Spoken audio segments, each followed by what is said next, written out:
Himachal Pradesh state electricity board limited के कर्मचारियों, अभियंताओं और पेंशनर्स ने सरकार की युक्तिकरण नीति के खिलाफ मोर्चा खोल दिया है।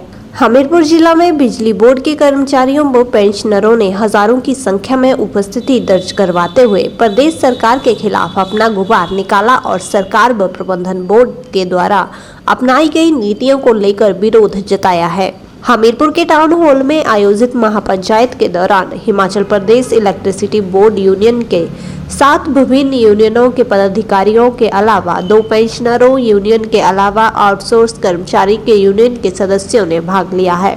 हिमाचल प्रदेश बिजली बोर्ड कर्मचारी यूनियन के द्वारा बनाई गई ज्वाइंट एक्शन कमेटी ने महापंचायत में प्रदेश सरकार के सामने 7 सूत्रीय मांग पत्र तैयार किया है, जिसमें प्रमुख रूप से बिजली बोर्ड में हजारों पद रिक्त होने के बावजूद उन्हें भरा नहीं जाने के साथ युक्तिकरण के नाम पर पद समाप्ति की मुहिम को बंद करना शामिल है।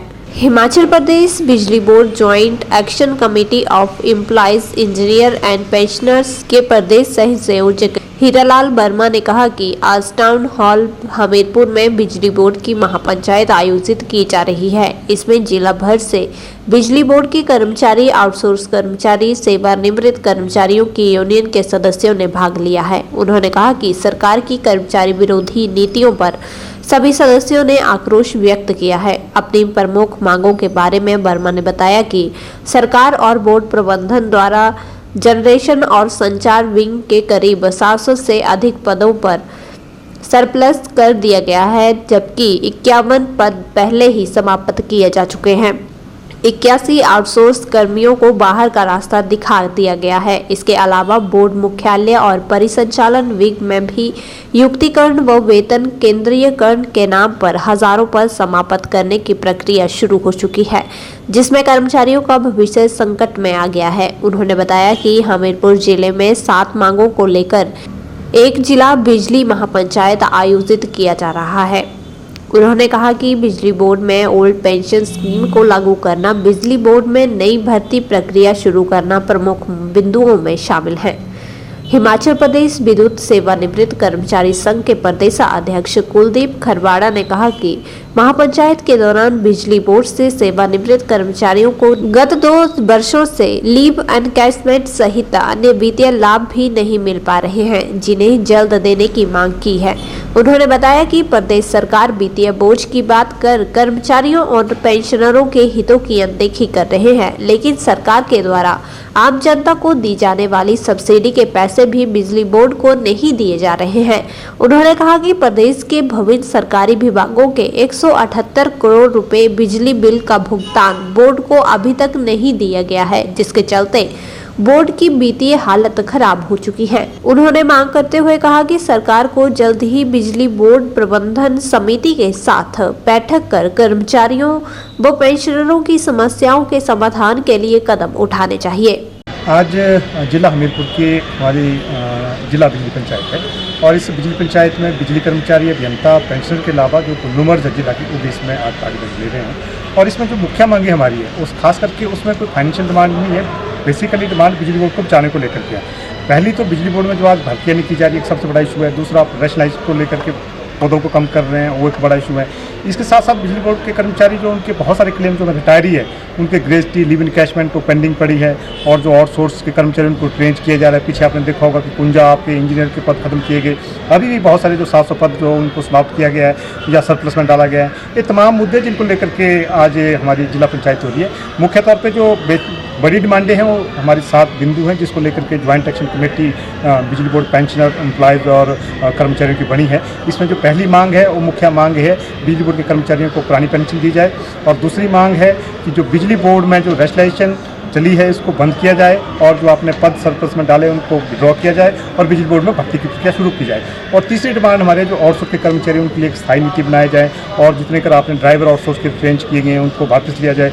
और इसके साथ साथ हम मांग कर रहे हैं जो हमारे रिटायरी हैं जिनके क्लेम पेंडिंग है, आपके 23 से आपकी लीव इनकैशमेंट कर्मचारियों को नहीं मिली है, जो रिटायर हुए हैं, और ग्रेजुटी 24 से नहीं मिली है। ये भी एक मुख्य मांग है जिन मांगों को लेकर के आज हमारी जिला पंचायत हो रही है। इसके अलावा हमारा एक सबसे बड़ा आज जो मुख्य मांग है कि जो बिजली बोर्ड आज जिस दिशा में प्रदेश सरकार इसको ले जा रही है इसको रोकना जरूरी है। हमने देखा, आप देखेंगे जो पिछले हमारे 2 सालें हैं 2 सालें जो सरकार के फैसले हैं उसमें कर्मचारी, पेंशनर और अभियंता की ताकत उनको सीधे करने में लगी है। वो आपकी परियोजना हो, जनरेशन को अलग करने की बात हो, ट्रांसमिशन को अलग करने की बात हो, या इसके बाद कॉरिडोर लाइन जो आपकी काजा की है, फिर बहुत सारे ऐसे फैसले हैं जिस पे कर्मचारी और पेंशनर्स और इंजीनियर ज्वाइंटली लड़ते रहे हैं।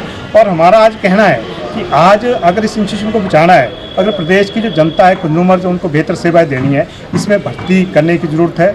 और जो आज बिजली बोर्ड के जो सब्सिडी कंज्यूमर्स को दी जा रही है, प्रदेश सरकार की ओर से उसको टाइमली रोल बैक हो, ताकि जो लिक्विडिटी क्रंच बिजली बोर्ड में है, इसको ठीक किया जाए।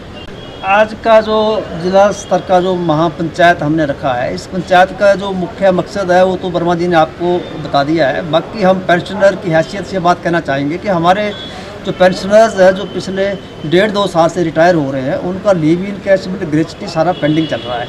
इवन बिजली बोर्ड के अंदर 2022 में जो 50-50 हज़ार रुपये की पहली किस्त और 20 रिवाइज ग्रेच्युटी का एरियर का जो ऑर्डर जयराम जी की सरकार ने किया था, वो ऑर्डर भी बिजली बोर्ड में इम्प्लीमेंट नहीं हुआ है पूर्ण तरीके से। आज भी 90% लोगों का जो एरियर है पेंडिंग है, लीव इन कैशमेंट ग्रेच्युटी पेंडिंग है।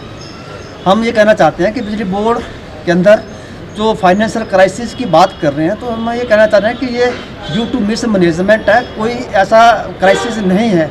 लेकिन अगर बिजली बोर्ड को प्रॉपर तरीके से नहीं चलाया जा रहा है तो इस सरकार और मैनेजमेंट को देखना चाहिए, क्योंकि आज बिजली बोर्ड का 442 करोड़ रेवेन्यू पेंडिंग चल रहा है, जिसमें 148 करोड़ जो है सरकारी दफ्तरों का है, 148 IPH का है, और टोटल सरकारी दफ्तरों का 178 करोड़ रेवेन्यू पेंडिंग है। तो हम ये कहना चाहते हैं, तो सरकार कंज्यूमर्स को फ्री बिजली दे रही है, उसका जो रोल बैक गवर्नमेंट से आना चाहिए बोर्ड को, वो भी नहीं आ पा रहा है। 6 महीने का डिले हो रहा है। बोर्ड की फाइनेंशियल पोजीशन है वो इन्हीं वजहों से ख़राब हो रही है। हम ये कहना चाहते हैं कि सरकार या मैनेजमेंट यूनिलेटरल एक तरफा डिसीजन ले रही है, जो सही नहीं है। सरकार को एक म्यूचुअल अंडरस्टैंडिंग के साथ एम्प्लॉयज़, पेंशनर्स, इंजीनियर्स का जॉइंट फ्रंट को बुला करके बात करनी चाहिए, और जो इशू हो बैठ करके रिजॉल्व करना चाहिए। ये हमारी मुख्य मांग है।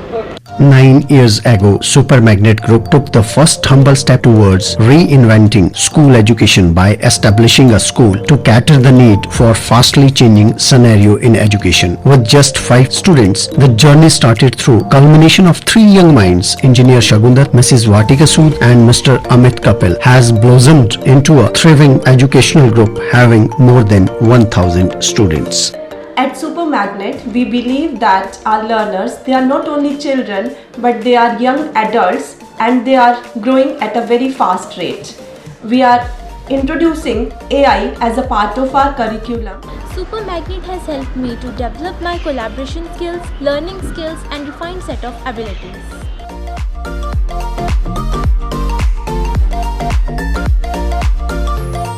I have the opportunity to be the captain of our school team. At Super Magnet, special focus is given on the sports by our coach. We are creating the environment that will help and encourage our students who think out of the box. We are developing the learning techniques that will help our students to be the change makers and the leaders in the society. It's not just a school but a family to all of us.